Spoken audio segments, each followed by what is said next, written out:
கொஞ்ச நேரம் கழித்து தாத்தா கிளாஸில் இருந்த சரக்கை காலி செய்ததும் விகாஷ் அதை எடுத்து, போதும் தாத்தா, இன்னைக்கு உங்களுக்கு இது போதும் என்றான்.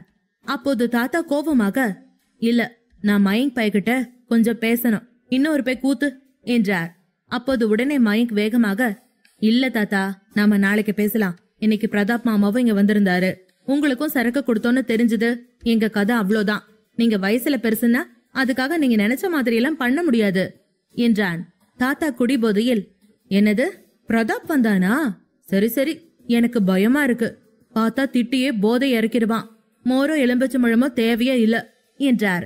விகாஷ் தாத்தாவின் வாயை மூடி, நீங்க சும்மா உளராம இருங்க தாத்தா, நீங்களே குடிச்சது வீட்டுல இருக்கிற எல்லாருக்கும் சொல்லிருவீங்க போல என்றான். அதன் பின் விகாஷ் தாத்தாவை பிடித்துக் கொண்டு மெல்ல கீழே அழைத்து போக ஆரம்பித்தான். அகிலன் ஹாலுக்கு வரும்போது தாத்தாவை மெதுவாக ரூமுக்கு அழைத்து சென்று கொண்டிருந்த விகாஷ் அப்போது அகிலனை பார்த்து வேகமாக தாத்தாவை ஒரு திரைச்சீலையின் பின்னால் ஒளித்தான். தாத்தா, பேசாம இருங்க, உங்க மருமகம் போனதுக்கு அப்புறம் ரூமுக்கு போலாம் என்றான். விகாஷ் பேச்சை கேட்டு தாத்தா குடிபோதையில், ஏன், அவனை பார்த்தா எனக்கு என்ன பயம்? நான் சிங்கம்டா, நான் யார பார்த்தும் பயப்பட தேவையில்லை என்று சத்தம் போட விகாஷ் வேகமாக தாத்தாவின் வாயை மூடியபடி, ஐயோ தாத்தா, நீங்க என்ன மாட்டி விட்டுறாதீங்க என்று சொன்னான். அகிலன் அதை பார்த்து சிரித்துக் கொண்டே அவர் ரூமுக்கு போனார். உண்மையில் விகாஷ், மயங்க் இருவரும் ஒன்றாக அமர்ந்து குடிக்கலாம் என்று திட்டமிட்டிருந்தனர். ஆனால் தாத்தா அவர்களுடைய பேச்சை கேட்டு மயங்கை மிரட்டி அந்த ட்ரிங்க்ஸ் மீட்டிங்கில் கலந்து கொள்ள வந்திருந்தார். குறிப்பாக ஸ்ருதியும் தாரிகாவும் வீட்டிற்கு வந்திருந்ததால் பிரதாப்பும் குடிப்பதை நிறுத்தி இருந்தார். அதனால் அவரும் இதில் கலந்து கொண்டார். தாத்தாவை ரூமில் தூங்க வைத்துவிட்டு மொட்டை மாடிக்கு கிளம்பினான் விகாஷ். மயங்க் சிகரெட் பிடித்தபடி இரவில் சென்னை நகரத்தை பார்த்தபடி அதனை பற்ற வைத்தான். விகாஷ் அவன் அருகில் வந்து தோளில் கை போட்டு, வர வர நீ அதிகமா சிகரெட் பிடிக்க ஆரம்பிக்கிற என்று சொன்னான். மயங்க் அதை கேட்டுவிட்டு சிகரெட்டை அணைத்தான். இல்லனா, வீட்டுக்கு வரும்போது மட்டும் கொஞ்சம் கேர்லெஸ் ஆயிடுவேன். ஷிப்ல இருக்கும்போது கரெக்டா மெயின்டைன் பண்ணிப்பேன் என்று சொன்னான். விகாஷ் அவனிடம் ஒரு கிளாஸ் விஸ்கியை கொடுத்தபடி, உனக்கு ஏதாவது பிரச்சனையா மயங்க்? தாரிகா எப்படி நடந்துக்கிறா? உன்னோட மேரேஜ் லைஃப் உனக்கு ஓகேவா என்று கேட்டான். மயங்க், பிரச்சனை எல்லாம் இல்லனா, இப்பதான் நான் நிம்மதியா இருக்கேன். இந்த கல்யாணம் என்னோட லைஃபுக்கு ஒரு பெரிய அர்த்தம் கொடுத்திருக்கு. அதுக்காக உங்ககிட்ட நான் ரொம்ப தேங்க்ஸ் சொல்லணும் என்று சொன்னான். விகாஷ் அவன் தோள்களில் தட்டி கொடுத்து, உனக்கு என்ன நல்லதோ அதைத்தான் நாங்க செய்வோம் என்றான். அதன் பின், சரி, ஒரு வாரம் கழிச்சு நீ கிளம்புறேன்னு தாரிகா கிட்ட சொல்லிட்டியா என்று கேட்டான். மயங்க் குனிந்து கொண்டே, இல்லனா, ஆனா அவ புரிஞ்சுப்பா என்று சொல்லிவிட்டு ஒரே மூச்சில் விஸ்கியை குடித்து முடித்தான். அப்போது விகாஷ், மயங்க், நான் ஒன்னு சொல்லட்டுமா? தாரிகாவை கூட்டிட்டு 2 நாள் எங்காவது வெளியில போயிட்டு வா. நீங்க 2 பேரும் ஹனிமூன் கூட போகலல்ல என்று சொன்னான். மயங்க் விகாஷை ஆச்சரியமாக பார்த்தான். ஆமா மயங்க், ஹில் ஸ்டேஷன் எங்கேயாவது போயிட்டு வா. தாரிகாவுக்கும் கொஞ்சம் நல்லா இருக்கும். அவளை பத்தி நீ இன்னுமே கொஞ்சம் தெரிஞ்சுக்கணும் என்று சொன்னான். அதற்கு மயங்க், இல்லனா, நான் கிளம்ப இன்னும் 1 வாரம் தான் இருக்கு. அது வரைக்கும் நான் உங்க எல்லாத்து கூடயும் இருக்கதான் ஆசைப்படுறேன் என்றான். விகாஷ் மயங்கை பக்கத்தில் இருந்து அழைத்து கொண்டு, ஹலோ, 2 நாள் தான் நீ ஹனிமூன் போக போற. மீதி நாளெல்லாம் நீ எங்க கூட தான் இருக்க போற. ஓவரா உருகாம டெஸ்டினேஷனை சூஸ் பண்ணிட்டு கிளம்புற வழி பாரு. நீ மறுபடியும் டியூட்டிக்கு கிளம்புறதுக்குள்ள நீ அவளுக்கு ஒரு நல்ல ஹஸ்பண்டுங்கிறத அவளுக்கு புரியவை என்று சொன்ன விகாஷ், இது ஹஸ்பண்ட் அண்ட் ஒய்ஃபுக்கு கிடைக்கிற அழகான காலம். இந்த பியூட்டிஃபுல் டைமை நீயும் மிஸ் பண்ணிடாத. என்னோட கல்யாண நேரத்துல எங்க அப்பா என்னோட கல்யாணத்துல சந்தோஷமா இல்லைன்னு நானும் ஸ்ருதியும் எங்கேயுமே போகல. ஆனா நீயாவது போயிட்டு வாடா என்று சொன்னான். மயங்க் வேகமாக திரும்பி விகாஷை கட்டிப்பிடித்து, அண்ணா, அவகிட்ட இருந்து நான் தள்ளி இருக்கிறது எனக்கு ரொம்ப கஷ்டம் என்று மட்டும் சொன்னான். விகாஷ் பதிலுக்கு அவன் முதுகை தட்டி கொடுத்தபடி, இது உண்மைதான் மயங்க், அன்பு எவ்வளவுக்கு எவ்வளவு ஆறுதலா இருக்கோ அதே அளவுக்கு வலியும் கொடுக்குது என்று சொன்னான். இருவரும் கொஞ்ச நேரம் மௌனமாக இருந்தார்கள். பின்னர் இருவரும் விஸ்கி கிளாஸை மீண்டும் காலி செய்தார்கள். பின்னர் விகாஷ் அவன் முதுகில் தட்டி, உன்னை நீ நல்லா ப்ரிப்பேர் பண்ணிக்க. இப்ப கீழே நமக்கு வாச்ச 2 பேரும் நம்மள பரம்பரை குடிகாரன் லெவல்ல ட்ரீட் பண்ணுவாங்க. கண்டதும் சுற்றணுங்கிற மாதிரி நம்ம தலை உள்ள தெரிஞ்சதும் திட்ட தயாரா இருப்பாங்க. டோச் வீட் ரவுடிங்க 2 பேரும் இந்நேரம் வாயில வார்த்தைகளை லோட் பண்ணிட்டு நம்மள சுட்டுத்தல ரெடியா இருப்பாங்க என்று சொல்ல மயங்க் சிரிக்க ஆரம்பித்தான். இருவரும் மொட்டை மாடி கதவை மூடிவிட்டு அவரவர் ரூமுக்கு போனார்கள். அடுத்த நாள் காலையில் மின்மினி தன்னுடைய குழந்தையோடும் ஆரியனோடும் சிதம்பர விலாஸ் மாளிகையின் பிரதான வாசலில் நின்று கொண்டிருந்தாள். கதவு திறந்தவுடன், வெல்கம் ஜூனியர் ஆரியன் என்று குரல் கேட்டது. பின்னாலேயே படபடவென்று கைத்தட்டல் ஓசை கேட்டது. மின்மினியின் கண்கள் ஆச்சரியத்தில் விரிந்தன. வீடு முழுவதும் மஞ்சளும் வெண்மையும் கொண்ட பலூன்களால் அலங்கரிக்கப்பட்டிருந்தது. மின்மினியை பார்த்து சிரித்த ஆரியன், நிவாவும் ஸ்ருதியும் இதற்கு அவனுக்கு உதவினார்கள் என்று சொன்னான். சித்தார்த்தின் குடும்பமும் ஸ்ருதியின் குடும்பமும் சிரித்துக் கொண்டே நின்றார்கள். விகாஷால் அப்போது அங்கு வர முடியவில்லை. அப்போது ஆச்சி 3 பேருக்கும் திருஷ்டி சுத்திவிட்டு உள்ளே வர சொன்னார். இருவரும் குழந்தையோடு வந்ததும் வேகமாக விஜி மின்மினியிடம் வந்து, அக்கா எப்படி இருக்கீங்க என்று கேட்டாள். மின்மினி புன்னகையோடு, நான் இப்ப நல்லா இருக்கேன் என்று சொன்னாள். அதன் பிறகு கல்பனா, என்ன விஜி, இதுக்கு முன்னாடி அவ நல்லா இருந்தது இல்லையா என்ன? என்னமோ பல வருஷம் பார்க்காம இருந்த மாதிரி கேக்குற. 2 மாசம்தான் ஹாஸ்பிட்டல் இருந்திருக்காங்க என்று சொன்னார். அப்போது ஆச்சி கல்பனாவிடம், கல்பனா, மின்மினிய முதல்ல அவ ரூமுக்கு கூட்டிட்டு போ. அவளால ரொம்ப நேரம் நிக்க முடியாது, கொஞ்சம் ரெஸ்ட் எடுக்கட்டும் என்று சொன்னார். கீழே இருந்த ரூம்களில் ஒன்றை நோக்கி மின்மினி போவதை பார்த்த ஆரியன், மினி அங்கெங்க போற என்று கேட்டான். அப்போது அதை கேட்ட சித்தார்த், தலைவா, கொஞ்ச நாளைக்கு மின்மினி இந்த ரூம்ல தான் இருப்பா என்று ஆச்சி சொன்னதை மறுபடியும் சொன்னான். ஆரியன் கடுப்போடு, எதுக்கா என்று கேட்டான். சித்தார்த், நீ என்ன எப்பயும் போல தங்கச்சி மேல உன் ரூம்ல வந்து தங்கவா நினைச்சுக்கிட்டியா என்று கேட்டான். ஆரியன் வேகமாக, ஆமா என்று சொன்னான். சித்தார்த் அவனிடம், அதெல்லாம் அவ்வளோதான் நண்பா, நம்ம ஜூனியர் வந்ததுக்கு அப்புறம் நம்ம படுக்கையில இனிமே தனியா தான் நடக்கும் என்றான். அப்போது ஆரியன், எனக்கு புரிஞ்சிருச்சு, ஆனா நான் அப்படியெல்லாம் இல்ல என்று பாதியில் நிறுத்த, சித்தார்த் அவனை பார்த்து, நீங்க கண்ட்ரோலா இருக்கிறதா நினைப்ப, ஆனா உன் பையன் உன்னை விட மாட்டான் என்று சொன்னான். அதை கேட்ட ஆரியன், நான் ஹாஸ்பிட்டல்லே இருந்திருக்கலாம் போல என்றான் ஏக்கமாக. தனக்கு கொடுக்கப்பட்ட புது ரூமுக்குள் நுழைந்ததும் அதுவும் பலூன்களாலும் பொம்மைகளாலும் அலங்கரித்திருப்பதை கண்டாள். நிவா, ஸ்ருதி, இதெல்லாம் நீங்க எப்ப பண்ணீங்க என்று ஆச்சரியத்தோடு கேட்டாள். ஸ்ருதி அதை கேட்டதும், இப்பதான் கொஞ்சம் முன்னாடி என்று சொன்னாள். மின்மினி சிரித்துக் கொண்டே படுக்கையில் தன் குழந்தையை பத்திரமாக வைத்தாள். குழந்தையை சுற்றி மெதுவான சிறிய தலையணைகளை வைத்தாள். குழந்தையை பார்த்த ஸ்ருதி மின்மினியிடம், அவன் நிஜமாவே ஜூனியர் ஆரியன் மாதிரி தாண்டி இருக்கான் என்று சொன்னாள். மின்மினி அதை கேட்டுவிட்டு பெருமையோடு, ஆனா அவன் கண்ணு என்ன மாதிரி இருக்கு என்று சொன்னாள். மின்மினி மகிழ்ச்சியாக இருப்பதை பார்த்து ஸ்ருதியும் நிவாவும் சந்தோஷமாக இருந்தார்கள். மின்மினியை ஸ்ருதி கட்டிப்பிடித்தாள். மின்மினியின் பல வருட ஏக்கம், ஒரு கனவு அன்று ஸ்ருதி கண்முன் நினைவாகி இருக்கிறது. ஆமாம், இன்றைக்கு நம் மின்மினிக்கென்று ஒரு குடும்பம் இருக்கிறது.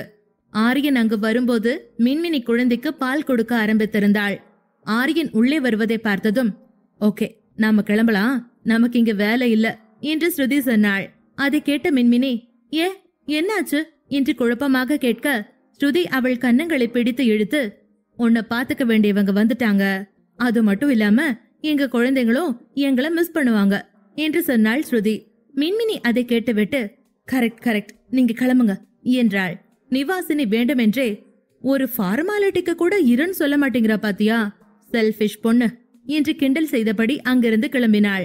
ஆரியன் மின்மினி அருகில் வந்து, நம்ம வீட்டுக்கு வந்துட்டோம், உனக்கு இப்ப சந்தோஷமா என்று கேட்டான். மின்மினி அவனை பார்த்து, நான் இப்பதான் நிம்மதியா இருக்கேன் ஆரியன் என்றாள். ஆரியன், எனக்கும் சந்தோஷமா தான் இருக்கு. தனித்தனியா இருந்த நீயும் நானும் இப்ப ஒரு குடும்பமா மாற நம்ம பையன்தான் காரணம் என்று சொன்னான். மின்மினி குழந்தையை நெஞ்சோடு அணைத்தபடி ஆரியனின் தோளில் சாய்ந்து கொண்டாள். மறுபக்கம், தாரிகா பிளீஸ் எங்கூட வா என்று மயங்கின் குரல் கேட்டது. தாரிகா போர்வைக்குள் இருந்தாள். அப்போது மயங்கும் ரூமுக்கு வந்து கட்டிலில் போர்த்தி கொண்டிருந்த தாரிகாவின் போர்வையை கழற்றி அவளை எடுத்து தன் மடியில் வைத்துக் கொண்டான். தாரிகா முகம் சிவந்து, மயங்க், நான் இன்னும் கொஞ்சம் தூங்கணும் என்று சினுங்க, மயங்க் அதை கேட்டு சிரித்துக் கொண்டு, சரி, நான் வந்து உன்னை தூங்க அலோ பண்றேன், முதல்ல உன் கண்ணை தர, நான் சொல்ற இடத்த பாரு என்றான். தாரிகா அவன் கண்களை பார்த்தாள். மயங்க் அவளை பார்த்து, கொஞ்சம் அங்க பாரு என்று சைகை செய்தான். அவன் காட்டிய திசையில் பார்த்ததும் மனம் மகிழ்ந்தாள். இருவரும் கொடைக்கானல் அருகில் உள்ள அவிலாஞ்சி என்னும் ஒரு சின்ன கிராமத்திற்கு போய் அங்குள்ள ரிசார்ட்டில் தங்கியிருந்தார்கள். மயங்க் தாரிகாவை ரிசார்ட்டின் பின்புற பகுதிக்கு அழைத்து வந்தான். அங்கிருந்து பார்க்கையில் அந்த இடம் மிகவும் அழகாக இருந்தது. நீல மலைகளும் அதை உரசி போகும் மேகங்களுமாய் அந்த இடமே சொர்க்கமாக இருந்தது. லேசான குளிரும் சாம்பல் நிற மேகங்களும் மிதமான வெளிச்சமும் தாரிகாவின் மனதை இதமாக மாற்றி அவள் உள் மனக்காயங்களை ஆற்றத் தொடங்கின. ஓ மை காட் என்று அவள் கன்னத்தில் கை வைத்து அந்த இடத்தின் அழகை ரசிக்க ஆரம்பித்தாள். மயங்க் அவளை பின்னால் இருந்து அணைத்தபடி, அதனாலதான் உன்னை வெளியில வர சொன்ன, ஆனா நீ என்னடானா குளிருதுன்னு தூங்கிட்டு இருக்க என்று சொன்னான். தாரிகா அவன் மார்பில் தலை வைத்து, எனக்கு டிராவல் பண்ணினது டயர்டா இருந்தது, ஆனா இத பார்த்த உடனே என்னோட டயர்ட்னஸ் எல்லாம் போயிடுச்சு என்றாள். மயங்க் அவள் உச்சியில் அன்பாக முத்தமிட்டு, இத பார்த்ததும் உன்னோட டயர்ட்னஸ் போயிடும் எனக்கு தெரியும். உன்னை பத்தி எனக்கு அதிகமா தெரிஞ்சிருக்க முடியல, ஆனா நீ ஒரு நேச்சர் லவர்னு எனக்கு தெரியும் என்று சொன்னான். அதை கேட்டு தாரிகா சிரித்தாள். இருவரும் கொஞ்ச நேரம் கழித்து வாக்கிங் செல்லலாம் என்று முடிவு செய்தார்கள். வானிலை குளிர்ச்சியாக இருந்ததால் ஜர்க்கனை அணிந்து கொண்டு மயங்க் தாரிகாவிற்காக காத்திருந்தான். அப்போது தாரிகா குளியல் அறையில் இருந்து வெளியே வந்தாள். வெளிர் நிற ஜீன்ஸுடன் பிங்க் கலர் ஜாக் அணிந்திருந்தாள். அதில் அவள் உண்மையில் டீனேஜ் பெண் போலவே இருந்தாள். தாரிகா தன்னுடைய ஷூக்களை அணிந்து கொண்டு மயங்கை பார்த்து, போலாமா என்று கேட்டாள். மயங்க் சுயநினைவுக்கு வந்து போலாம் என்றபடி அவள் கையை பிடித்து நடக்க ஆரம்பித்தான். தாரிகா அவனை வித்தியாசமாக பார்க்க, இல்ல பார்க்க ஸ்கூல் பொண்ணு மாதிரி இருக்க, அதான் எங்காவது காணாம போயிட்டேனா என் அம்மா என்ன கொன்னுடுவாங்க என்று சொன்னான். தாரிகா அவனை முறைத்தபடி நிற்க, சரி சரி நான் காமெடி ட்ரை பண்ண, சிரிப்பு வரலேனா அப்ப ரூட்டை கட் பண்ணு என்று சொன்னான். பிறகு இருவரும் சிரித்துக் கொண்டே ஒருவர் ஒருவரின் கையை பிடித்துக் கொண்டு ரிசார்ட்டை விட்டு வெளியே வந்தார்கள். ரிசார்ட்டை சுற்றிய பகுதிகளில் மிகவும் அழகாயிருந்தது. அந்த இடத்தின் ரம்யமான அழகில் தாரிகா எல்லாவற்றையும் மறந்து சிரித்துக் கொண்டிருந்தாள். மயங்க் அவளின் அழகை பார்த்து சிரித்தான். இருவரும் நடந்து கொண்டே சிறிது தூரம் சென்று பார்த்தார்கள். இரவு உணவு சாப்பிட்டுவிட்டு வேகமாக தூங்க போனார்கள். தாரிகா அடுத்த நாள் காலை 7 மணிக்கு தயாராக இருந்தாள். மயங்க், லேட் ஆகுது, சீக்கிரமா ரெடி ஆகுங்க என்று சொன்னாள். மயங்க் அவன் தலைமுடியை செட் செய்து கொண்டிருந்தான். முதலில் தாரிகா அவனோடு இங்கு வர தயாராக இல்லை. ஆனால் இப்போது அங்குள்ள எல்லா இடங்களும் சென்று பார்க்க உற்சாகமாக இருந்தாள். காலை 5 மணியிலிருந்து எழுந்து குளித்து கிளம்பி சைட் சீயிங்காக தயாராகி அமர்ந்திருந்தாள். மயங்கையும் சீக்கிரம் எழுப்பிவிட்டாள். இருவரும் வெளியே வந்தபோது அவர்களின் வண்டி அவர்களுக்காக காத்திருந்தது. தாரிகா வண்டியில் அமர்ந்தவுடன், இப்ப எங்க போறோம் என்று கேட்டாள். மயங்க் அருகில் இருந்து, நம்ம ரிவர் ரோயிங் போறோம் என்று சொன்னான். அதை கேட்ட தாரிகா அதிர்ச்சியோடு, என்னது போட்டிங்கா என்று கேட்டாள். மயங்க் போனின் மேப்பை பார்த்து கொண்டு தலையை மட்டும் ஆட்டினான். அப்போது தாரிகா, இதையே முன்னாடியே சொல்லல, எனக்கு தண்ணினா ரொம்ப பயம் என்றாள். மயங்க் அதை கேட்டு சிரித்துக் கொண்டே, எதுக்கு பயம், நான் உன் கூட இருக்கேன்ல, இது ஜாலியா இருக்கும் என்று சொன்னான். அதை கேட்டு தாரிகா அமைதியானாள். கொஞ்ச நேரம் கழித்து இருவரும் ஏரி அருகே வந்தபோது தாரிகா மிகவும் பயப்பட்டாள். மயங்கின் கையை பிடித்துக் கொண்டு, தூரத்திலிருந்து தண்ணிய பாக்குறது எனக்கு ரொம்ப பிடிக்கும், என்னால அத பக்கத்துல எல்லாம் போக முடியாது என்றாள். தாரிகா சொல்வதை கேட்டு அவளை தன்னோடு அழைத்து சென்ற மயங்க், உனக்கு ஒண்ணு ஆகாது, நான் இங்கதானே இருக்கேன் என்று சொன்னான். தாரிகா வேகமாக, இல்ல போட்ல இருந்து நான் கீழே விழுந்தா நான் செத்துடுவேன் என்றாள். அதை பார்த்த மயங்க் சிரிக்க ஆரம்பித்தான். ஹலோ மேடம், நீங்க நேவி ஆபீசரோட வைஃப், அது ஞாபகம் இருக்கட்டும் என்றான். மயங்க் தாரிகாவின் முகத்தை தன் கைகளில் எடுத்துக்கொண்டு, அந்த மாதிரி எதுவும் நடக்காதுமா, நான் உன்னை கீழே விழ வைப்பேன்னு நினைக்கிறியா என்று கேட்டான். தாரிகா தயக்கத்தோடு அவனோடு நின்று அந்த நபர் சொன்ன குறிப்புகளை கேட்க ஆரம்பித்தாள். அவலாஞ்சி அருகே ரிவர் ராஃப்டிங் இருந்தது. அங்கேதான் மயங்க் அவளை அழைத்து வந்து அவளிடம் கெஞ்சி கொண்டிருந்தான். அவர்கள் இருவரோடு மற்ற 3 ஜோடிகள் இருந்தார்கள். அவர்கள் மூவரும் உற்சாகமாக இருந்தார்கள். ஆனா தாரிகா மிகவும் பயந்து போயிருந்தாள். அப்போது லைஃப் ஜாக்கெட்டை எடுத்து அவளுக்கு அணிவித்து தானும் அணிந்து கொண்டான். தாரிகாவை பார்த்து, தாரிகா என்ன போலாமா என்று கேட்ட மயங்கிடம் தாரிகா பயத்தோடு தலையாட்டினாள். பயப்படாத, நான் தான் சொல்றேன்ல, உனக்கு ஒன்னும் ஆகாது என்றான். மயங்க் சொன்னதை கேட்டு மனதிற்குள் அவனை திட்டிக் கொண்டு அவனோடு சென்று போர்டில் அமர்ந்தாள் தாரிகா. மயங்க் அவளிடம் தனது கண்களால் நிதானமாக இருக்கும்படி சுட்டி காட்டிய போது அவள் லேசாக சிரித்தாள். தாரிகா ஒரு நிதானமான பெரிய மூச்சை எடுத்து என்ன நடக்கப் போகிறதோ என்று எல்லா விதமான தெய்வங்களையும் கும்பிட ஆரம்பித்தாள். அவர்கள் பாறைகள் இருந்த ஆற்றில் முன்னாடி போக போக தாரிகாவின் கூச்சல் அதிகமாகிக் கொண்டே போனது. கொஞ்ச நேரத்தில் அவள் வித்தியாசமாக கத்த ஆரம்பித்தாள். அவளுடைய குரல் உற்சாகமாக மாறியது. தாரிகாவிற்கு கூட தெரியவில்லை. இருவரும் புகைப்படங்கள் மற்றும் வீடியோக்கள் எடுத்தார்கள். ராஃப்டிங் முடிந்து இருவரும் விடுபட்ட போது மயங்க் தாரிகாவிடம், பாத்தியா, உனக்கும் இது பிடிக்கும் நான் சொன்னேன்ல என்று பெருமையோடு சொன்னான். தாரிகாவோ அதை கேட்டுவிட்டு, ஆமா, நான் இப்ப வேணான்னு சொன்னது உங்களுக்காகத்தான். உங்களை பத்தி தான் நான் கவலைப்பட்டேன் என்று தாரிகா சொன்னதை பார்த்து, ஓ, அப்ப நீங்க பயப்படல இல்லையா?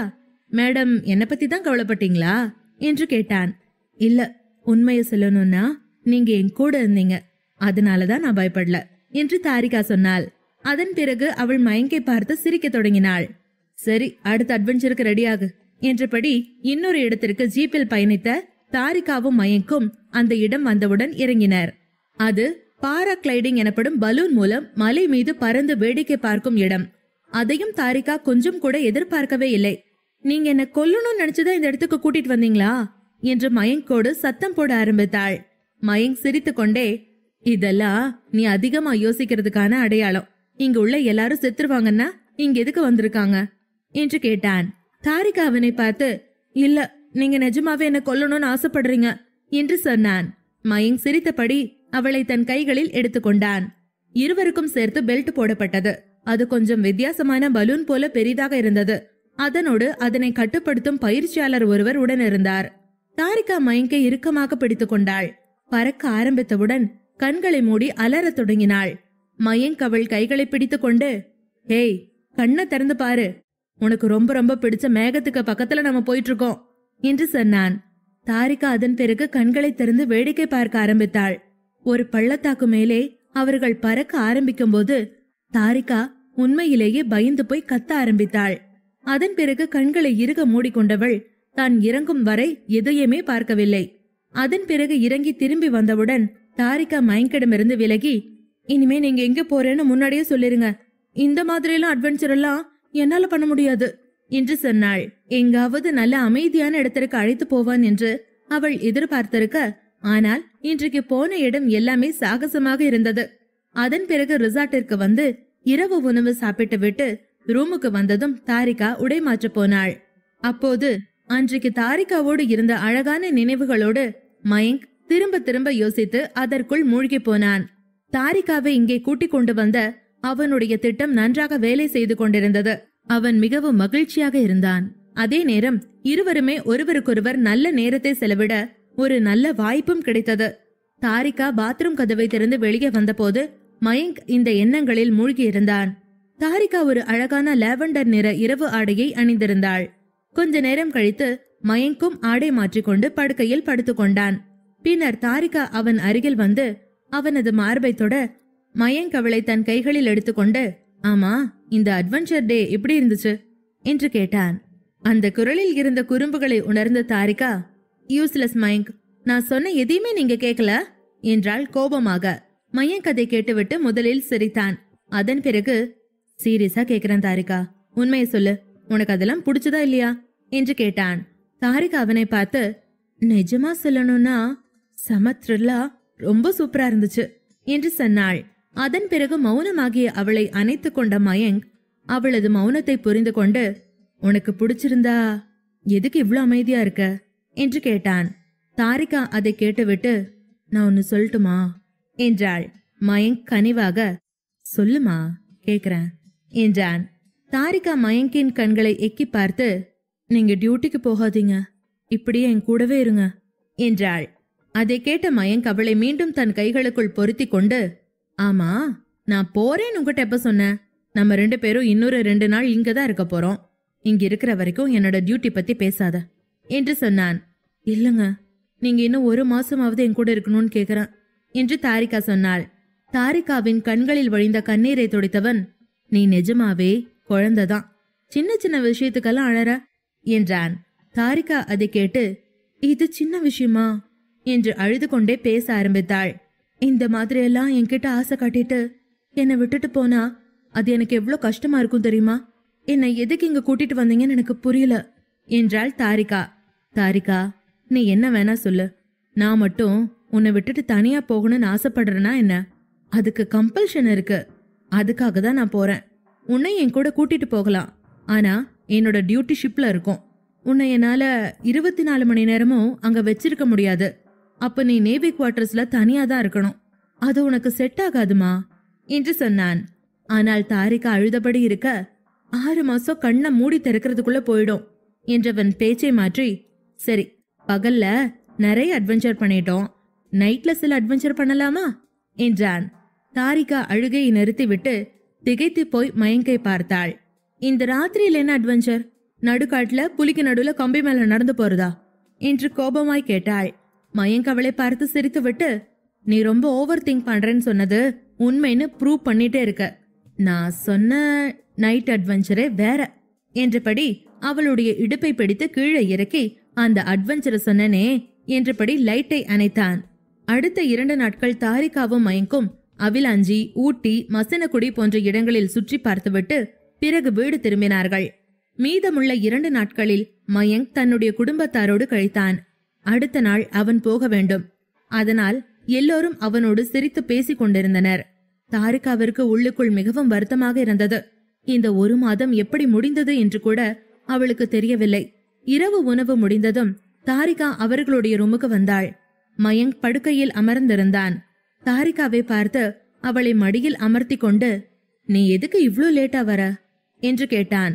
தாரிகா கண்களை தாழ்த்தி, இல்ல கொஞ்சம் வேலை இருந்தது என்று சொன்னாள்.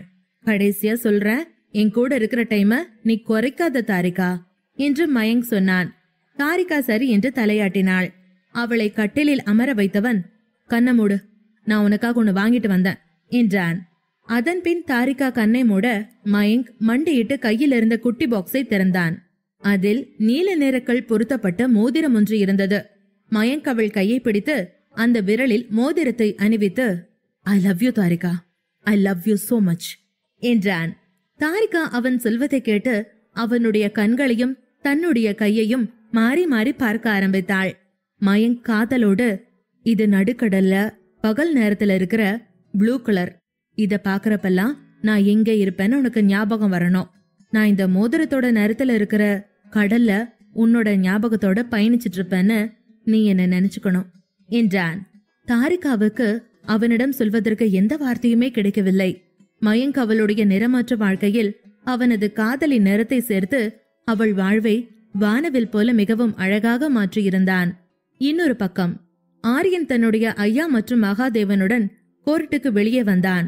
ஐயா அவனை மகிழ்ச்சியுடன் கட்டிப்பிடித்து, நான் அவனை நினைச்சு ரொம்ப பெருமைப்படுறேன்டா என்று சொன்னார். ஆரியன் ஐயாவை கட்டிக்கொண்டு, நான் அப்படி எதுவும் பெருசா பண்ணல ஐயா என்று சொன்னான். அதற்கு ஐயாவோ, இல்ல ஆரியன், என் மகனும் மருமகளும் எங்களை விட்டு போன அன்னைக்கு உன்னை காப்பாத்துறதா இல்ல அந்த கொலைகாரனை துரத்துறதான்னு ஒரு சூழ்நிலை. நாங்க உன்னை காப்பாத்தி வளர்த்துறது எங்களோட கடமையா தேர்ந்தெடுத்தோம்.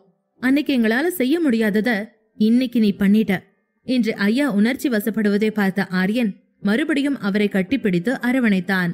உண்மையில் தூத்துக்குடியை சேர்ந்த தன்ராஜ் பல ஆண்டுகளுக்கு முன்பு இறந்து விட்டதாக காவல்துறை கருதிய குமார் என்பதும் தன் தம்பி இறந்ததற்கு பழி தீர்ப்பதற்காக ஆரியனின் அப்பா மெய்யப்பனையும் உமையாளையும் பண்ணை வீட்டில் வைத்து கொன்றது அவன்தான் என்பதும் அன்று நீதிமன்றத்தில் நிரூபிக்கப்பட்டது. அவனுடைய அனைத்து தீய செயல்களிலும் அவனை ஆதரித்த அவன் தம்பி மனைவியும் ஐயாவின் தங்கையுமான காந்திமதியும் தண்டிக்கப்பட்டார். பல ஆண்டுகளுக்கு முன்பு பணத்திற்காக சொக்கலிங்கம் மெய்யப்பன் குடும்பத்தின் ஒட்டுமொத்த சந்தோஷத்தையும் மாற்றிய குமார் மற்றும் காந்திமதிக்கு இரட்டை ஆயுள் தண்டனை விதிக்கப்பட்டது.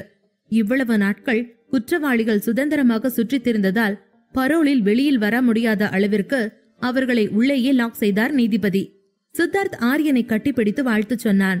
இந்த வழக்கில் ஆரம்பத்தில் இருந்து கூட இருந்த விகாஷிற்கு ஆரியன் நன்றியை சொன்னான். ஆரியனும் ஐயாவும் மறுபடியும் வீட்டிற்கு வந்தபோது ஆச்சி அவர்கள் இருவரையும் பார்த்து, என்ன இன்னைக்கு காலையில இருந்து உங்க 2 பேரையுமே காணோம், என்கிட்ட கூட சொல்லாம அப்படி எங்க போனீங்க? 2 பேரும் ஒத்துமையா சிரிச்சிட்டு வர வரீங்க, அன்யூஷுவல் காம்போவா இருக்கே என்று கேட்டார்.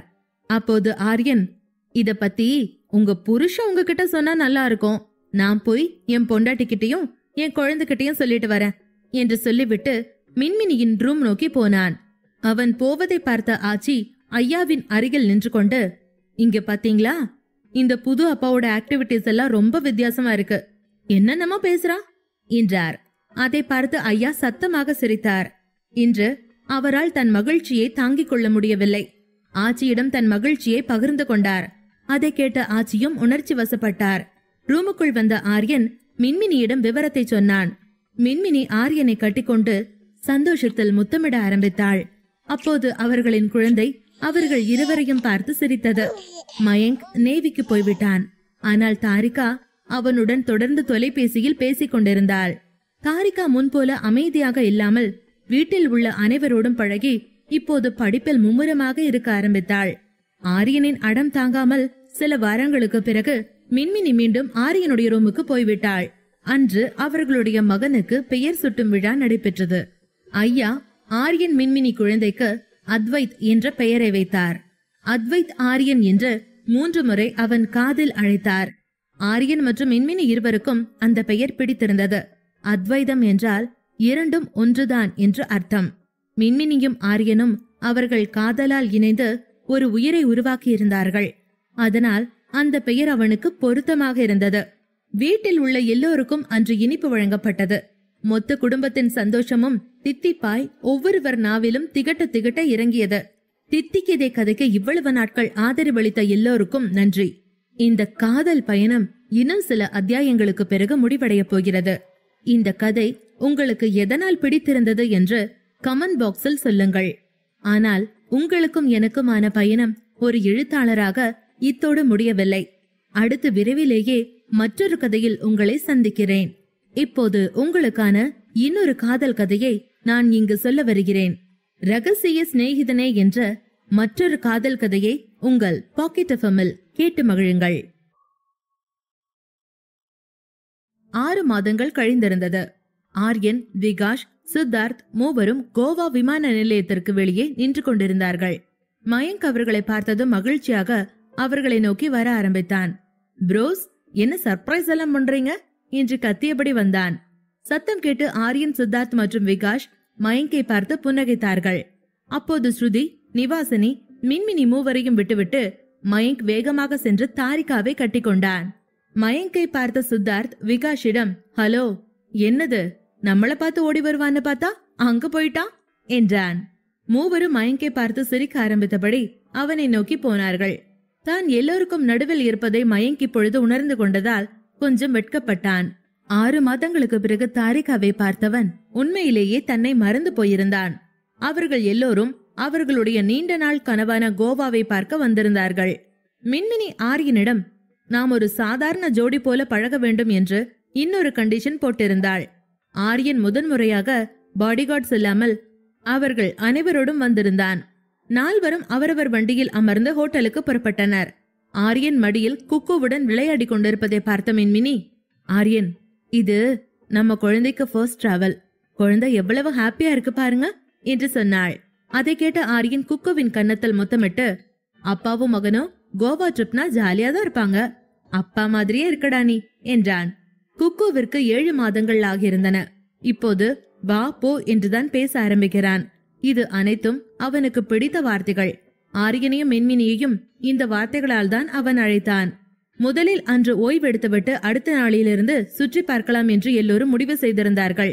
சித்தார்த் மற்றும் நிவாசினியின் ரூமில் ஒரு வித்தியாசமான நடவடிக்கை இருந்தது. அபி அங்கும் இங்கும் ஓடிக்கொண்டிருந்தான். ரூம் முழுவதும் சித்தார்த்தும் நிவாசினியும் அவனோடு விளையாடி கொண்டிருந்தனர். அபிக்கு ஏறக்குறைய 1.5 வயது இருக்கும். இப்பொழுது அவன் நன்றாக நடக்க கற்றுக்கொண்டான். அதே சமயம் விகாஷ் தன்னுடைய இளவரசியான ஆத்யாவுடன் ரூமில் தூங்கிக் கொண்டிருந்தான். ஸ்ருதி இன்னமும் தூங்காமல் தன் மகனை பார்த்து கொண்டிருந்தாள். 2 குழந்தைகளுக்கும் 9 மாதங்கள் ஆகியிருந்தன. ருத்ரா கூட இப்பொழுது கொஞ்சம் நடக்க ஆரம்பித்திருந்தான். ஸ்ருதி ருத்ராவை கட்டுப்படுத்த முடியாமல் விகாஷை எழுப்பி, உங்க பொண்ணு கூட தூங்குறீங்களா? நான் இங்க முழிச்சிட்டு இருக்கேன், நீங்க 2 பேரும் ரெஸ்ட் எடுக்கிறீங்களா என்று பொறாமையாக கேட்டாள். விகாஷ், என் பிரின்சஸ் தூங்கிட்டா, நானும் தூங்கணும்ல. இந்த ஜென்டில்மேன் தூங்கலைனா நீயும் தூங்க கூடாதுன்னு என்னையும் தூங்க விட மாட்டியா? உனக்கு பிடிச்ச உன் பையனை நீயே பாத்துக்க என்று சொல்லிவிட்டு விகாஷ் மீண்டும் தூங்க ஆரம்பித்தான்.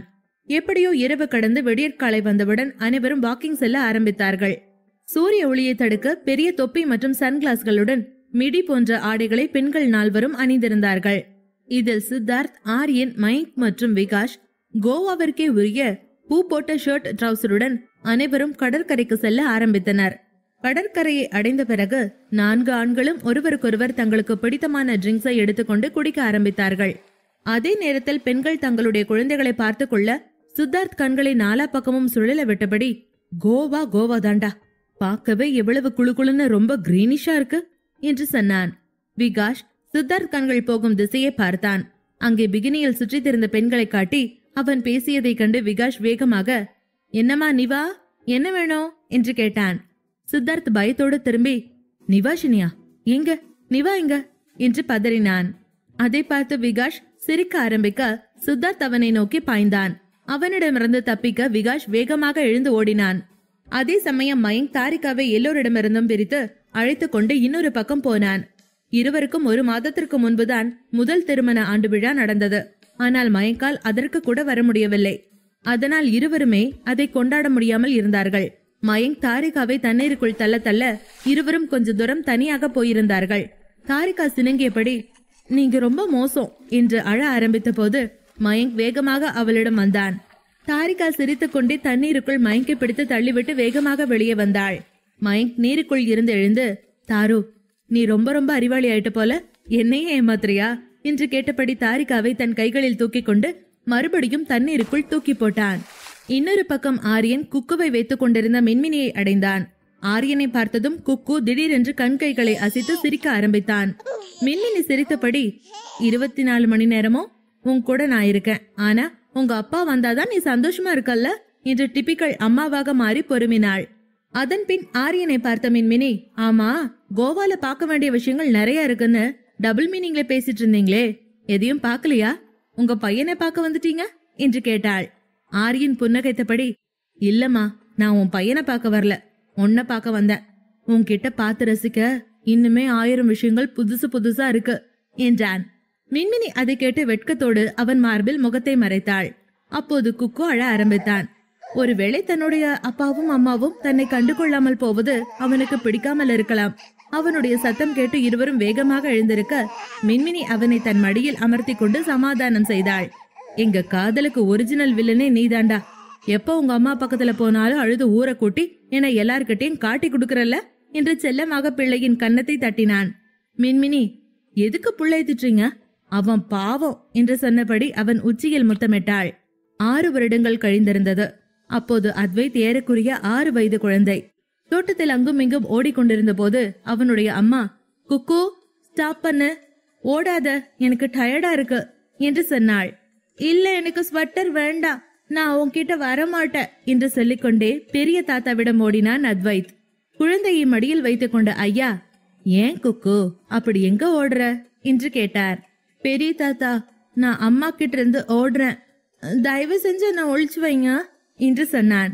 குழந்தை எதுவும் பேசுவதற்குள் மின்மினி அங்கே வந்து, குக்கு, நீ ரொம்ப பேட் பாய் ஆயிட்ட, எப்ப இருந்து உன்னை நான் கூப்பிட்டுக்கிட்டே இருக்கேன் என்று சொன்னாள். ஐயா மினியை பார்த்து, இந்த மாதிரி நேரத்துல நீ இப்படி ஓடக்கூடாதுமா என்று சொல்லிவிட்டு குக்குவை மீண்டும் மடியில் அமர்த்தினார் ஐயா. அப்போது மின்மினி, சாரி ஐயா, அத நான் மறந்துட்டேன். இன்னைக்கு அவன் ரொம்ப பிடிவாதம் பிடிக்கிறான், யார் சொன்னாலும் கேட்க மாட்டேங்கிறான். இந்த குளிர்ல ஸ்வெட்டர் போடாம எப்படி ஓடிட்டு இருக்கான் பாருங்க என்று சொன்னாள். அதை கேட்ட குக்கு வேகமாக தன்னுடைய பெரிய தாத்தாவின் கழுத்தில் முகத்தை மறைத்து கொண்டு, இல்ல தாத்தா, அம்மா பொய் சொல்றாங்க என்று சொன்னான். அதை கேட்ட மின்மினியின் கண்கள் திகைப்போடு விரிந்து, அம்மா பொய் சொல்றேன்னு சொல்றியா என்று கேட்டாள். அவன் ஆமாம் என்று தலையை மேலும் கீழுமாக ஆட்டினான். அதை பார்த்த ஐயாவும் அவனுடைய சேட்டைகளை கண்டு சிரிக்க ஆரம்பித்தார். அப்போது கல்பனா அங்கே வந்து, மின்மினி, ஆரியன் தம்பி உங்களை போன்ல கூப்பிடுறாரு என்று சொன்னார். நீ போய் பேசிட்டுமா, நான் குக்குக்கு ஸ்வெட்டர் போட்டு விடுறேன் என்று ஐயா சொல்ல ஐயாவிடம் ஸ்வெட்டரை கொடுத்துவிட்டு போன் பேச போனாள் மின்மினி. இன்னொரு பக்கம் விகாஷ் குடும்பம் கவலையாக ஹாஸ்பிட்டலில் அமர்ந்திருந்தார்கள். அப்போது சிவானி சர்ஜரி அறையில் இருந்து வெளியே வந்து விகாஷிடம், கங்க்ராட்ஸ் டா, இட்ஸ் பாய் என்று சொன்னாள். அதை கேட்ட விகாஷ் அர்ச்சனாவின் மடியில் இருந்த 3 வயது பெண்ணை வேகமாக எடுத்துக்கொண்டு, இஷாமா, உனக்கு தம்பி வந்துட்டான் என்று சொன்னான். அர்ச்சனா, நான் மறுபடியும் பாட்டி ஆயிட்டேன் என்று சொன்னார். அதன் பிறகு பிரதாப்பும் அகிலனும் சேர்ந்து, நாங்களும் தான் செகண்ட் டைம் தாத்தா ஆயிட்டோம் என்று சொன்னார்கள். வர வர என்னை விட்டுட்டு தனியா சந்தோஷப்படுறீங்கன்னு நினைக்கிறேன் என்று ஒரு குரல் கேட்டது. அங்கே மனு நின்றிருந்தாள். இந்த 6 வருடங்களில் நிறைய மாறிவிட்டது. மனு முன்பை விட அழகாக இருந்தாள். அவள் டாக்டராக மாறியிருந்தாள். இது அவளுடைய கடைசி ஆண்டு MBBS. அதே சமயம் ஸ்ருதி இப்பொழுது கல்லூரியில் பேராசிரியராகவும் இருந்தாள். விகாஷ் டிரான்ஸ்பர் ஆகி பதவி உயர்வும் பெற்றிருந்தான். தாத்தா முன்பை விட இப்பொழுது வாழ்த்தனம் செய்து கொண்டிருந்தார். இப்போது அவர் உடல்நிலை மட்டும் சற்று சரியில்லாமல் இருந்தது. மனுவும் அர்ச்சனாவும் விகாஷும் தூங்கிக் கொண்டிருந்த குழந்தை அருகே நின்றனர். மனு கொஞ்ச நேர யோசனைக்கு பிறகு, ஆமா, இவன் கண்ணு யார் கண்ணு மாதிரி இருக்கும்? அண்ணன மாதிரி கருப்பா இருக்குமா, இல்ல அண்ணிய மாதிரி ப்ளூ கலர்ல இருக்குமா என்று கேட்க, அப்போது அர்ச்சனா, அது உன் மருமகன் கண்ணை திறந்து பார்த்தாதான் தெரியும் என்றாள். மயங்க் விமான நிலையத்தில் இருந்து வேகமாக ஓடி ஹாஸ்பிட்டலுக்கு போனான். விகாஷ் அவனை அணைத்துக் கொண்டு, எல்லாரும் நல்லா இருக்காங்க, தேவையில்லாம ஓவரா சீன் போடாத என்றான். மயங்க் ஆச்சரியத்தோடு விகாஷை பார்த்து, இந்த தடவை பையன்தானே என்று கேட்டான். விகாஷ் புன்னகைத்தபடி, ஆமாண்டா நேவி ஆபீசர், நம்ம நாட்டுக்கு சேவை செய்ய ஆளுக்கு ஒரு பையன் வந்தாச்சு என்றான்.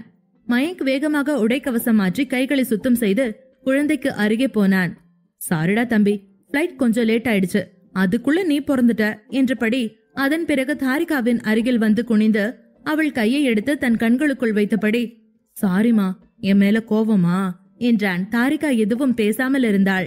நான் எவ்வளவு கஷ்டப்பட்டு உன்னை பார்க்க வந்திருக்கேன் தெரியுமா, கொஞ்சம் கருணை காட்டு என்று சொன்னான். அதை கேட்ட தாரிகா புன்னகையோடு கண்களை மூடினாள்.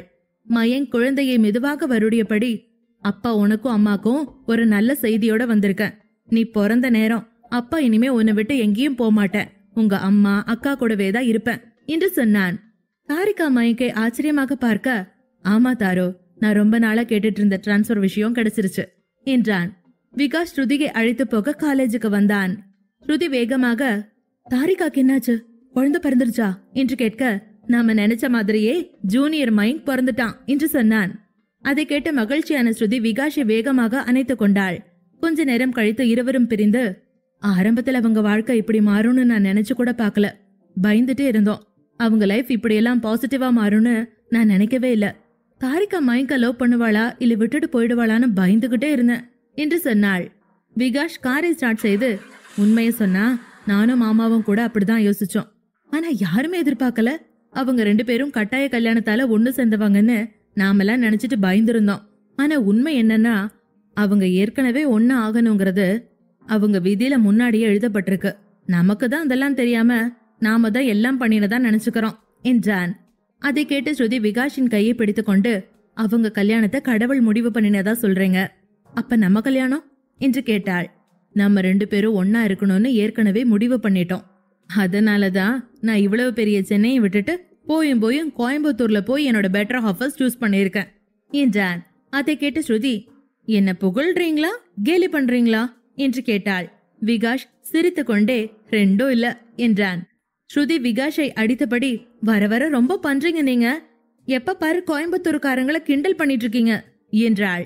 விகாஷ் அவள் கைகளை பிடித்த முத்தமிட்டபடி, சரி, என்ன கம்ப்ளீட் பண்ணக்கூடிய ஒரு விஷயத்த நீ மறந்துடாத, என்ன கம்ப்ளீட் பண்றவன் நீதான். என்ன சூழ்நிலை வந்தாலும் நான் உன்னை எப்பவுமே லவ் பண்ணுவேன்.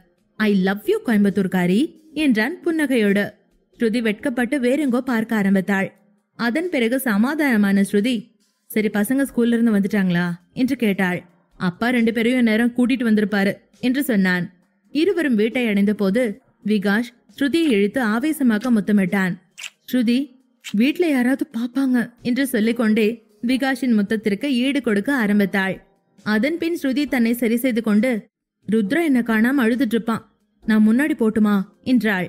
சரி சரி போ, ஆனா இன்னைக்கு நீ அவனை பார்ட்டி ரூம்ல படுக்க வச்சுட்டு நம்ம ரூமுக்கு வருவேன்னு எனக்கு ப்ராமிஸ் பண்ணு என்றான். அதை கேட்டு ஆச்சரியமான ஸ்ருதி, என்ன நடக்காத விஷயம் எல்லாம் பேசுறீங்க, நான் இல்லாம அவன் என்னைக்கு தூங்கி இருக்கான் என்றாள். அதெல்லாம் எனக்கு தெரியாது, இன்னைக்கு எனக்கு என்னோட வைஃப் எனக்கு வேணும் என்றான் பிடிவாதமாக. அதை கேட்டு முகம் சிவந்த ஸ்ருதி காரை விட்டு வேகமாக இறங்கி கீழே போனாள். தித்திக்குதே கதைக்கு இவ்வளவு நாட்கள் ஆதரவளித்த எல்லோருக்கும் நன்றி.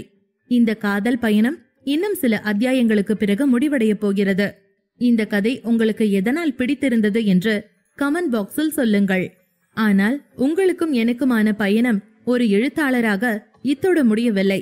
அடுத்து விரைவிலேயே மற்றொரு கதையில் உங்களை சந்திக்கிறேன். இப்போது உங்களுக்கான இன்னொரு காதல் கதையை நான் இங்கு சொல்ல வருகிறேன். ரகசிய சிநேகிதனே என்ற மற்றொரு காதல் கதையை உங்கள் பாக்கெட் எஃப்எம்மில் கேட்டு மகிழுங்கள். இரவு 11 மணி அளவில் ஆரியன் ஆஸ்திரேலியாவில் இருந்து இந்தியாவுக்கு திரும்பியிருந்தான். அப்போது சூரஜை காரை வேகமாக ஓட்ட சொல்லிவிட்டு படபடப்பாக இருந்தான். கிட்டத்தட்ட 2 மாதங்களுக்கு பிறகு மின்மினியை சந்திப்பதால் கார் நின்ற அடுத்த நொடி விரைவாக சிதம்பர விலாஸ் வீட்டிற்கு உள்ளே போனான். வேகமாக படிக்கட்டுகளில் ஏறி அவர்களுடைய ரூமுக்கு வந்தான். இரவு விளக்கின் வெளிச்சத்தில் 2 குட்டி பிசாசுகளோடு மின்மினி தூங்கிக் கொண்டிருப்பதை பார்த்த ஆரியன் தன் கோட்டை கழற்றி லைட்டை ஆன் செய்துவிட்டு மின்மினியை அன்போடு பார்த்தான். வெளிச்சம் வந்ததும் கண் விழித்த மின்மினி தன் எதிரில் வந்த ஆரியனை பார்த்து வியந்து வேகமாக எழுந்து உட்கார்ந்தாள். சந்தோஷமாக அவனை அணைத்து கொண்டு, எப்ப வந்தீங்க? இன்னும் 1 வாரம் கழிச்சுதானே வரதா சொன்னீங்க என்று கேட்டாள். ஆரியன் மின்மினியின் நெற்றியில் அன்போடு முத்தமிட்டான். ஆமா, ஆனா இந்த முறை சீக்கிரமா வந்துட்டேன். ஏன்னா எனக்காக நீ வச்சிருந்த நியூஸ் அப்படி கேட்டதோ எனக்கு உங்களை பார்க்காம இருக்க முடியல என்றான். மின்மினி ஆரியனை பார்த்து, சரி சரி, நான் நம்பிட்டேன். நீங்க உங்க பையனை பார்க்க வந்திருப்பீங்க. அத்வைத் உங்களை கேட்டு கேட்டு தொந்தரவு பண்ணினான் என்றாள். ஆரியன் மின்மினியின் கையை பிடித்து இழுத்து, சரி, அத்வைத் மட்டும்தான் மிஸ் பண்ணினானா? அவனோட அம்மா என்ன மிஸ் பண்ணவே இல்லையா என்று கேட்டான். ஆரியன் பேச்சை கேட்டு மின்மினியின் முகம் சிவக்க அவனை பார்த்தாள். ஆரியன் வேகமாக அவள் 2 கன்னங்களிலும் மாறி மாறி முத்தமிட்டு, 2 குழந்தை பிறந்துருச்சு, இன்னுமா நீ இந்த வெக்கத்தை விட மாட்டேங்கிற என்று சொல்ல, மின்மினி சரி சரி போது விடுங்க, குழந்தைங்க இருக்காங்க என்று சொன்னாள். அவள் சொல்வதை கேட்டுவிட்டு ஆரியன் வேகமாக அவளை இழுத்து கொண்டு அறைக்கு வெளியே அழைத்து போனான். மினி, எங்க கூட்டிட்டு போறீங்க ஆரியன் என்று கேட்க, உன்னோட ரூமுக்கு தான், அங்கதான் வில்லன்கள் தொந்தரவே இருக்காது என்று சொல்லிக்கொண்டே மின்மினியை அவளுடைய ரூமுக்கு அழைத்து வந்தான். ஒரு காலால் கதவை மூடிவிட்டு மின்மினிக்கு வாய்ப்பு கொடுக்காமல் அவனுடைய உதடுகளை அவள் இதழ்களோடு இணைத்து முத்தமிட ஆரம்பித்தான். மின்மினி ஆரியனை தடுக்க, ஆனால் அவன் சம்மதிக்கவில்லை. முத்தமிடும்போது மின்மினியின் நைட்டியை அவளிடமிருந்து பிரிக்க முயற்சிக்க, அப்போது அது கிழிந்தது. மின்மினி அதற்கு மேலும் ஆரியனை தொந்தரவு செய்யாமல் ஆரியனிடம் தன்னை ஒப்படைத்தாள். அவனும் மகிழ்ச்சியாக, நான் உன்னை ரொம்ப மிஸ் பண்ணினேன் என்றான். மின்மினி பெருமையாக, நானும் கூட உங்களை மிஸ் பண்ணினேன் என்று சொல்ல, ஆரியன் விளக்கை அணைத்துவிட்டு அவள் வயிற்றில் கை வைத்து வருடியபடி, நான் உன்னை ரொம்ப மிஸ் பண்றேன் ஏஞ்சல், என் அம்மா தானே நீ என்று சொன்னான். மின்மினி ஒரு கணம் கோபப்பட்டாள். ஓ, நீங்க என்ன மிஸ் பண்ணல, என் வயித்துல வளர்ற உங்க பொண்ணதான் மிஸ் பண்ணீங்களா என்று கேட்டாள். அதன்பின் ஆரியன் தலையை வருடி, இந்த தடவையும் நமக்கு பொண்ணு பிறக்கலைனா என்ன பண்ணுவீங்க என்று கேட்டாள். ஆரியன் சீரியஸான குரலில், கண்டிப்பா இந்த தடவை நமக்கு ஒரே ஒரு பொண்ணு பிறப்பா. ஒருவேளை அது நடக்கலைனா நம்ம 4வது வாட்டி ட்ரை பண்ணலாம், எனக்கு எந்த பிரச்சனையும் இல்ல என்று சொன்னான். மின்மினி அவன் முதுகில் அறைந்து, ஆரியன், உங்களுக்கு கொஞ்சம் கூட வெக்கமே இல்லையா என்று கேட்டாள். அதெல்லாம் உன்னை முத பார்த்தன்னைக்கே போயிடுச்சு, ஞாபகம் இருக்கா? உன்னோட பர்மிஷனே இல்லாம உன்னை கிஸ் பண்ணினேன்ல, அன்னைக்கே இல்லையா? இப்ப எப்படி அதெல்லாம் வரும் என்று கேட்டான். அதன் பின், சரி சரி, இப்ப நான் நம்ம ஏஞ்சல் கிட்ட பேசுறேன் என்று சொல்லிவிட்டு மின்மினியின் வயிற்றின் அருகில் வந்தான். அவள் வயிற்றை அவன் உதடுகளால் தொட்டதும் அவள் சிரிக்க ஆரம்பித்தாள். மின்மினி 4 மாத கர்ப்பமாக இருந்தாள். இப்போதே அவளுக்கு பேபி பம் தெரிய ஆரம்பித்தது. அவள் 3வது தடவையாக கர்ப்பமாக இருந்தாள். 2வதாக அவர்களுக்கு இன்னொரு மகன் பிறந்தான், ஆகர்ஷ். அவனுக்கு 3 வயதாக போகிறது. அத்வைத் சரியாக ஆரியனைப் போலவே இருந்தான். அவன் நிறம் ஆரியனைப் போலவே இருந்தது. அவனுடைய கண்கள் மின்மினியைப் போல இருந்தது. 2வது பையன் மின்மினியைப் போலவே சிகப்பாக இருந்தான். ஆனால் அவன் கண்கள் ஆரியனைப் போல கவர்ச்சியாக இருந்தது. அவர்களுடைய 2 குழந்தைகளும் இயற்கையில் ஒருவருக்கொருவர் மிகவும் வித்தியாசமாக இருந்தனர். முதல் மகன் அத்வைத் ஆரியனைப் போலவே திமிர் பிடித்து கெத்தாக இருக்க, 2வது மகன் ஆகர்ஷ் மின்மினியைப் போலவே கூலாக இருந்தான். இப்போது குறும்புத்தனமாக இருக்கும் இருவரும் காலப்போக்கில் மாறுவார்கள். இருவரிடமும் நிறைய மாற்றங்கள் வரப்போகிறது என்பதால் அவர்களின் குணங்களை யாரும் தடுக்கவில்லை. இங்கு ஆரியனும் மின்மினியும் ஒருவருக்கொருவர் சில அன்பான தருணங்களை, நிமிடங்களை பரிமாறிக்கொண்டனர். மின்மினியும் ஆரியனும் தங்கள் ரூமுக்கு திரும்பி வந்தபோது குழந்தைகள் இருவரும் தூங்கிக் கொண்டிருந்தனர். ஆனால் ஒருவருக்கொருவர் அணைத்துக் கொண்டிருக்க அவர்களுக்கு வெகு தொலைவில் போர்வை கிடந்தது. மின்மினி, மை புவர் பேபிஸ் என்று சொல்லி இருவரையும் அணைத்து முத்தமிட்டபடி அவர்களுக்கு போர்த்து விட்டாள். கொஞ்ச நேரத்தில் 2வது மகன் ஆகர்ஷை மார்பில் வைத்துக் கொண்டு மின்மினி தூங்கிக் கொண்டிருந்தாள். அதை பார்த்த ஆரியன் வேகமாக மின்மினியிடம் சென்று படுத்துக்கொண்டு, இது என்னோட இடம் என்றான். மின்மினி ஆரியனை, விளையாடாதீங்க, நீங்க அத்வைத்துக்கிட்ட போய் படுங்க என்று சொன்னாள். ஆரியன் பிடிவாதமாக, இல்ல, நான் இப்படிதான் தூங்க போறேன். இவ்வளவு நாள் தள்ளி இருந்துட்டோம்ல, இதுக்கப்புறம் நான் உன்னை அவ்வளவு சீக்கிரமா தனியா விடுவேன்னு நீ கனவு கூட காணாத என்று சொல்ல, அதை கேட்ட மின்மினி அவன் தலைமுடியை வருட ஆரம்பித்தாள். ஆரியன் அவள் கையை பிடித்து முத்தம் கொடுத்தான். அதன்பின் ஆரியன் விளக்கை அணைத்துவிட்டு மின்மினியை தன் பக்கம் இழுத்து, ஆமா, ஆச்சி நல்லா இருக்காங்களா என்று கேட்டான். ஓ, நீங்க அவங்கள பார்க்காமே இங்க வந்துட்டீங்களா என்று கேட்டாள். இல்லம்மா, ரொம்ப லேட் ஆயிடுச்சு, அதான் நாளைக்கு காலையில அவங்கள பாக்குறேன் என்று சொன்னான். அதன்பின் ஆரியன் மின்மினியின் முகத்தை உயர்த்தி முத்தமிட்டு, தேங்க்ஸ் டி பொண்டாட்டி, இருட்டா கிடந்த என் வாழ்க்கையில ரொம்ப கலர்ஃபுல்லா உன் பேர் மாதிரி குட்டி குட்டி வெளிச்சங்கள் நிறைஞ்ச நட்சத்திர வானமா மாத்திட்ட என்றான் ஆரியன். மின்மினி பதிலுக்கு முத்தமிட்டு, என்னோட வாழ்க்கையை நீங்க சரி பண்ணி குடும்பமா வாழ வழிகாட்டிருக்கீங்க. We are equal என்றாள். அப்போது அம்மா என்று குழந்தையின் குரல் கேட்டு ஆரியனும் மின்மினியும் ஒருவரை ஒருவர் பிரிந்தார்கள். தூக்கத்தில் ஆகர்ஷ் அம்மாவை தேடினான். அவன் குரலால் அத்வைத்தும் விழித்துக்கொண்டு அப்பா என்று அழைத்தான். ஆரியனும் மின்மினியும் குழந்தைகள் இருவரையும் எடுத்து தங்களுக்கு நடுவே படுக்க வைத்து தட்டி கொடுக்க ஆரம்பித்தனர். குழந்தைகள் இப்போது சத்தமில்லாமல் இருந்தனர். ஒருவேளை தூங்கியிருக்கலாம். அத்வைத்தை ஆரியன் மிகவும் நேசித்தான். அவனை அவனது மார்பில் மட்டுமே தூங்க வைப்பதை வழக்கமாக வைத்திருந்தான். இன்னொரு பக்கம் ஆகர்ஷ் எப்பொழுதும் அம்மாவோடுதான் இருக்க விரும்பினான். ஹாப்பி பர்த்டே குட்டி என்று சொல்லி தன்னுடைய இரண்டாவது குழந்தை ஆகர்ஷை முத்தமிட்டாள் மின்மினி. ஆரியன் புன்னகைத்து எஸ் ஹாப்பி பர்த்டே குட்டி என்றபடி அவனை முத்தமிட்டான். காலையில் ஆரியன் ஆச்சியை ரூமுக்கு அழைக்க வந்தான். அப்போது ஐயாவுடன் அவர் தோட்டத்தில் இருக்கிறார் என்பது தெரிய வந்தது. சில நாட்களாக அவருக்கு உடல்நிலை சரியில்லை. ஆரியன் அந்த காரணத்திற்காகவும் ஆஸ்திரேலியாவிலிருந்து சீக்கிரம் வந்திருந்தான். தோட்டத்தில் குழந்தைகளோடு சித்தார்த், நிவாசினி, ஐயா மற்றும் மகாதேவன் ஆகியோர் விளையாடி கொண்டிருந்தனர். அதே நேரம் ஆச்சி யசோதா மற்றும் மின்மினியோடு பேசுவதில் பிஸியாக இருந்தார். ஆச்சியின் வயதிற்கு ஏற்ப கால்வலி அதிகமாக இருந்தது. அவரால் அதிகம் நடக்க முடியவில்லை. ஆரியன் சிரித்துக் கொண்டே ஆச்சியின் அருகில் வந்து, ஆச்சி கால்வலி எப்படி இருக்கு என்று கேட்டான். ஆச்சி சிரித்தபடி, உன்னை பார்த்துட்டேன்ல ஆரியன், இனிமே எனக்கு எல்லா வலியும் போயிடும் என்றார். அதை கேட்டுவிட்டு ஆரியன் அவரை அணைத்துக் கொண்டான். மாலையில் ஆகர்ஷின் பிறந்தநாள் பார்ட்டி என்பதால் சிதம்பர விலாஸ் மாளிகை பலூன், பொம்மைகள், சாக்லேட்டுகள் மூலம் அலங்கரிக்கப்பட்டிருந்தது. ஆரியனும் மின்மினியும் குக்குவையும் ஆகர்ஷியும் தயார்படுத்த முயன்றார்கள். ஆனால் அவர்கள் இருவரும் அப்பா அம்மா கைகளுக்குள் சிக்காமல் தொந்தரவு செய்தார்கள். ஆரியன் மின்மினி அருகில் மறைந்திருந்த குக்குவை பிடித்து, பாத்தியா உன்னை பிடிச்சிட்டேன், இனிமே என்னை ஏமாத்தாத என்று சொல்ல குக்கு சரி என்று வேகமாக தலையாட்டினான். மின்மினி அந்த இருவரையும் பார்த்து சிரித்துக் கொண்டு ஆகர்ஷை கிளப்பிக் கொண்டிருந்தாள். ஆரியன் ஆகர்ஷை அவளிடமிருந்து இழுத்து, நான் பாத்துக்கிறேன், நீ போய் ரெடியாகு என்றான். அதன்பின் ஆகர்ஷை பிடித்து அவனுக்கு ஆடைகளை போட்டுவிட்டு அவனுக்கு ஷூ போட ஆரம்பித்த போது இரண்டு குழந்தைகளும் மறுபடியும் ஒளிந்து கொண்டார்கள். அதை பார்த்து ஆரியன், மினி உன்னோட குழந்தையெல்லாம் ரொம்ப பேட் கிட்ஸ் என்று சொன்னான். இந்த நேரத்தில் அவன் வெறும் ஜீன்ஸ் மட்டுமே அணிந்திருந்தான். அவனால் சட்டை கூட போட்டு பார்ட்டிக்கு தயாராக முடியவில்லை. அவனுடைய நிலையை பார்த்த மின்மினி சிரித்துக் கொண்டே, நீங்க என்ன பண்றீங்களோ உங்க குழந்தைகளும் அதைத்தான் பண்ணுவாங்க என்று சொன்னாள். ஆரியன் இரண்டு குழந்தைகளையும் பதட்டத்தோடு தேட ஆரம்பித்தான்.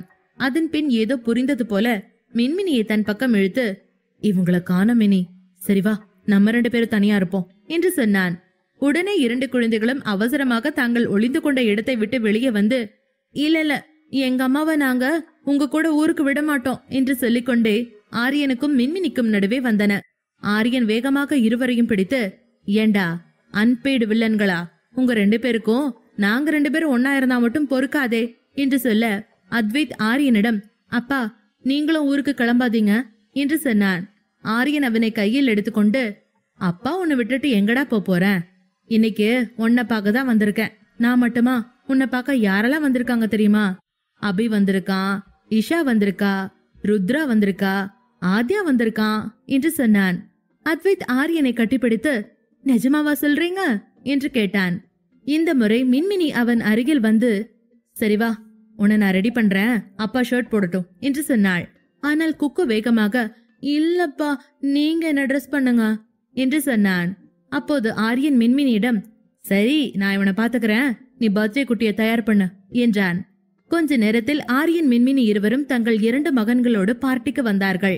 சித்தார்த் அவனிடம் வந்து, என்னடா பண்ணிட்டு இருக்க, 3 வருஷ கேப்ல மாத்தி மாத்தி ஒவ்வொன்னா ரிலீஸ் பண்ணிட்டு இருக்க, என்ன கூட மீட் பண்ண மாட்டேங்கிற. இந்த நிவா என்னடானா ஒன்னே போதுன்னு என்ன பக்கத்திலே விட மாட்டேங்கிறா, அப்படி என்ன சீக்கிரட்ட வச்சிருக்க, எனக்கும் சொல்ல என்றான். அப்போது விகாஷம் அங்கு வந்து அவர்கள் இருவரோடும் சேர்ந்தான். இங்கே மின்மினி ஆச்சியோடு சேர்ந்து தன்னுடைய அகாடமி குழந்தைகள் எல்லோருக்கும் தன்னுடைய குழந்தைகளை அறிமுகப்படுத்த ஆரம்பித்தாள். அப்போது ஸ்ருதி மற்றும் நிவாசினி அங்கே வந்தார்கள். ஆமாம், மின்மினி தனக்கு மிகவும் பிடித்த டான்ஸ் அகாடமி ஒன்றை ஆரம்பித்திருந்தாள். அதில் திறமையான குழந்தைகளை தேர்ந்தெடுத்து அவர்களுக்கு இலவசமாக டான்ஸ் கற்றுக் கொடுத்து கொண்டிருந்தாள். அகாடமி குழந்தைகளை சந்தித்த பிறகு மின்மினி அவள் குழந்தைகளை இப்போது அபி, ருத்ரா, ஆத்யா, இஷா என எல்லோருடனும் இணைத்தாள். அங்கே மகாதேவன் மற்றும் விகாஷின் தாத்தாவோடு ஐயாவும் இருந்தார். அவர்களும் குழந்தைகளுடன் சேர்ந்து பார்ட்டியை ரசிக்க ஆரம்பித்தார்கள். பார்ட்டி நிறைய விளையாட்டுகளும் பரிசுகளோடும் ரொம்ப நேரம் நடந்தது. எல்லா குழந்தைகளும் சந்தோஷமாக இருந்தனர். 5 மாதங்களுக்கு பிறகு ஜீவன் மருத்துவமனை அறையில் ஆரியன் தன் கையில் இருந்த குழந்தையை பார்த்து, ஓ பரவாயில்லையே, அப்பாக்கு அதிகம் வேலை வைக்காம இந்த தடவை நீயே வந்துட்டியா ஏஞ்சல் என்றான். மின்மினி புன்னகைத்தாள். அப்போது ஸ்ருதி, விகாஷ், நிவாசினி, சித்தார்த் ஆகியோர் அந்த ரூமுக்குள் வந்தார்கள். கொஞ்ச நேரம் கழித்து தொட்டிலில் தூங்கிக் கொண்டிருந்த பெண் குழந்தையை பார்த்து ருத்ரா அவள் அருகில் வந்து அவளை தொட விரும்பினான். அப்போது சித்தார்த் மகன் அபி அவன் கையை பிடித்து, இவ என்னோட தேவதை, நீ தொடக்கூடாது என்று மழலை குரலில் சொல்ல, அதை கேட்ட ருத்ரா கோபத்தோடு, இல்ல அவ என்னோட தேவதை என்று சண்டை போட்டுக்கொள்ள ஆரம்பித்தார்கள்.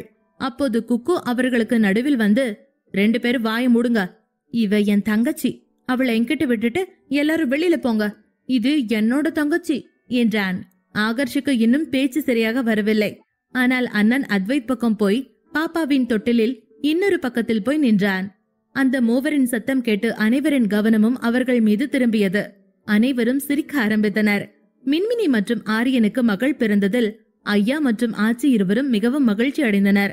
அவர்களுடைய மெய்யப்பனும் உமையாளும் மெய்யப்பன் தம்பியும் மீண்டும் பிறந்து வந்ததாக அவர்கள் நம்பினார்கள். அவர்களுடைய குடும்பம் இப்பொழுது உண்மையிலேயே முழுமையாக இருந்தது. பல சதாப்தங்கள் சோகங்களால் சூழ்ந்திருந்த சிதம்பர விலாஸ் மாளிகை இப்போது குழந்தைகளின் சப்தத்தால் தன் மீது சந்தோஷத்தை போர்த்தி கொண்டது. தித்திக்கதை கதைக்கு இவ்வளவு நாட்கள் ஆதரவளித்த எல்லோருக்கும் நன்றி. இந்த கதை உங்களுக்கு எதனால் பிடித்திருந்தது என்று கமெண்ட் பாக்ஸில் சொல்லுங்கள். ஆனால் உங்களுக்கும் எனக்குமான பயணம் ஒரு எழுத்தாளராக இத்தோடு முடியவில்லை. அடுத்து விரைவிலேயே மற்றொரு கதையில் உங்களை சந்திக்கிறேன். இப்பொழுது உங்களுக்கான இன்னொரு காதல் கதையை நான் இங்கு சொல்ல வருகிறேன். ரகசிய சிநேகிதனே என்கிற மற்றொரு காதல் கதையை உங்கள் பாக்கெட் எஃப்எம்மில் கேட்டு மகிழுங்கள்.